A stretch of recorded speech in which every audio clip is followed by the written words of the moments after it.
Atlanta. It's been dubbed the international city, and for many reasons, not the least of which is the amount of foreign business that is based here. But what keeps Atlanta international in large part is this complex, Hartsfield-Atlanta International Airport. It's the largest airport in the world and busiest in terms of scheduled passenger service.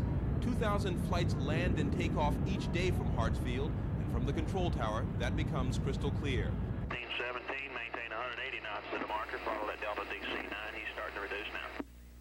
Maintain runway heading, clear for takeoff. Takeoff, Delta 901. 841, connect departure. 26, clear to Indianapolis, Disney Atlanta 905, departure on 125. In the early 20s, this land, now covered by runways, was no more than a 250-acre field used as a racetrack in Hapeville. With the aviation industry beginning, Mayor Hartsfield bought the land with the airport in mind, and roughly 60 years later, after 3 other terminals were built, this complex was completed. In 1980, it opened, processing more than 40 million passengers annually. That would be important to airlines like Eastern, which made Atlanta a major connecting point. Delta would share the same concern as the airline with the most flights departing and arriving at Hartsfield. Atlanta was quickly becoming one of America's key aviation hubs. The next step was flying internationally. However, Marie Powers, Assistant Director of Marketing at Hartsfield, said despite Jimmy Carter's help, convincing the FAA that Atlanta was ready for international flights was no piece of cake. And it was about a 10-year process just to sell the city to our government, to the people up in Washington who have the authority to regulate international air routes. And it was in the late 70s when it suddenly dawned on people that there was life south of Washington. The first international airline to set up shop here was Sabena in July of 1978, offering non-stop service to Brussels, Belgium.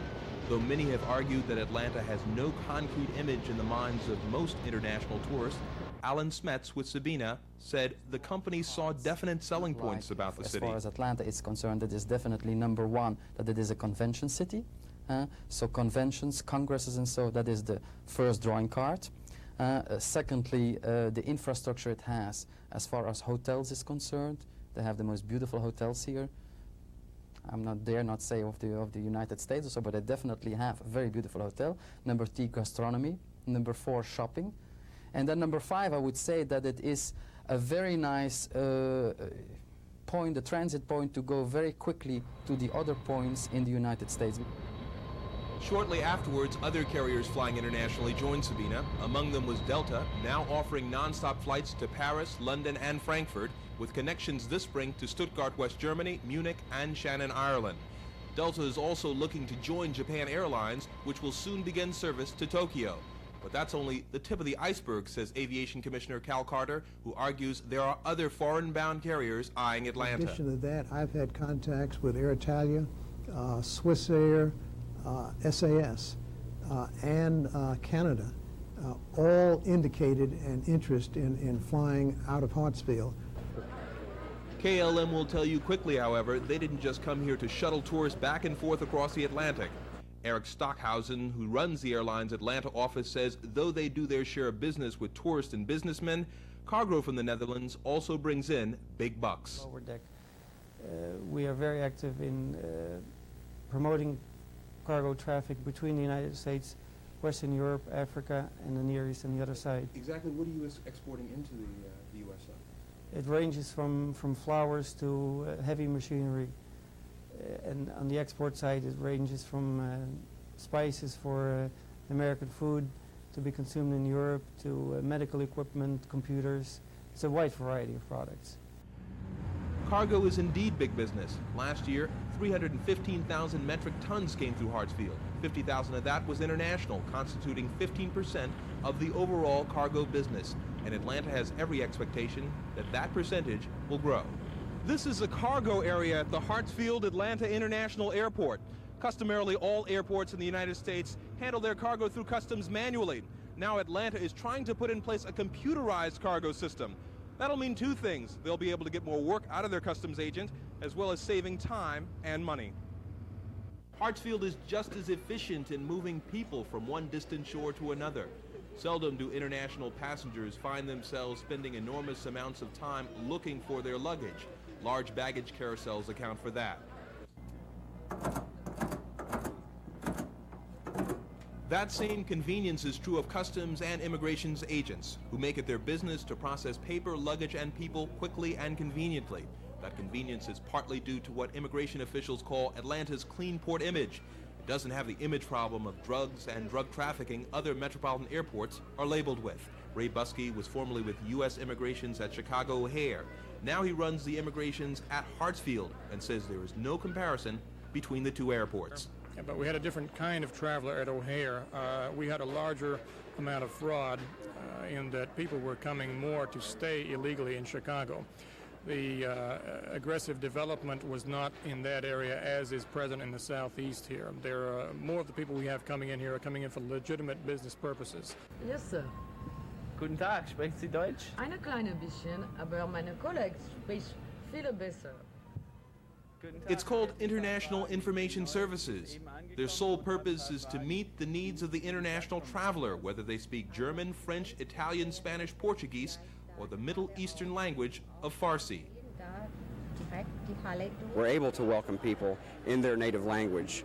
We're able to accommodate people in ways that they don't typically expect to be accommodated in an American airport. Let's face it, most Americans are viewed as, I think by Europeans, typically as being fairly ignorant in foreign languages. So to make a concerted effort to provide accommodation, to provide information and provide a neutral translating service to these arriving passengers is a unique feature of the service that we provide, and we're very proud of it. Most international flights out of Hartsfield are bound for airports in Europe. And while those airports aren't always close to the center of the towns they service, almost all are equipped with direct rail lines to allow fast, easy access to the center of those cities. In the spring of 1988, Atlanta will be able to brag on itself for the same convenience. That's when Marta will complete construction of this rail line out to the airport, connecting Hartsfield with the rest of Atlanta.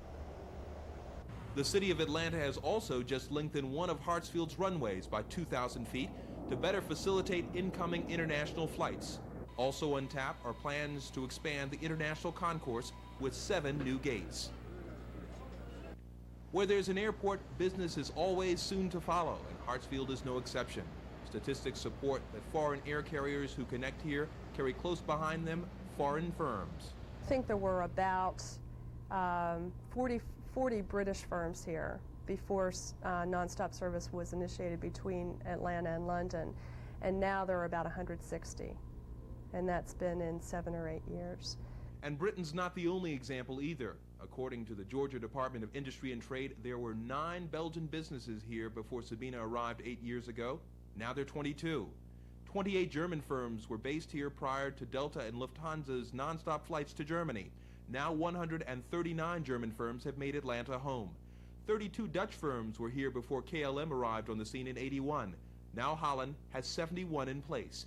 And Delta, which began offering service to Paris only last year, has attracted 6 more French firms in addition to the 59 already located here. James Stogner directs airport operations and safety at Hartsfield and said, however, there are other inducements to doing business here aside from just the airport exclusively. The transportation network that Atlanta serves as the terminus for, roads, railroads, freight, we are consolidation points, so that a lot of the things that international airlines and businesses like to see are located right here. We're the hub of a tremendous transportation network that covers the entire southeastern United States. So Delta's public relations director agreed, adding even though Atlanta has seen a lot of international business in recent years, that business hasn't left the people of Atlanta empty-handed. There are pockets of many different nationalities in Atlanta right now. We found that very evident last year when we did the Chinese exhibit at the High Museum. Delta and many other companies cooperate in that venture. There was a tremendous amount of Chinese that came forward and helped with that exhibit. There is a strong Japanese culture here. There are many other organizations and nationalities who are located here. And I think if you just look at the consulate corps here in town, there is a tremendous amount of international interest, international banking, international business located right here in Atlanta. So what would Atlanta be like without Hartsfield-Atlanta International Airport? As the Commissioner of Aviation put it, it would be your proverbial one-horse town. But our leaders were smart. Leaders like Mayor William B. Hartsfield, who bought the property with the airport in mind. Leaders like Mayor Ivan Allen and Mayor Sam Massell, who saw the wisdom of such an investment and fostered an attractive business climate for the airport to develop. Leaders like Mayor Maynard Jackson, who built the terminal and pioneered minority involvement in the construction, operation, and maintenance of the airport. And leaders like Mayor Andrew Young, who continue to put Atlanta's best foot forward in the business arena worldwide. In this way, Atlanta will be able to fulfill her promise as a truly international city.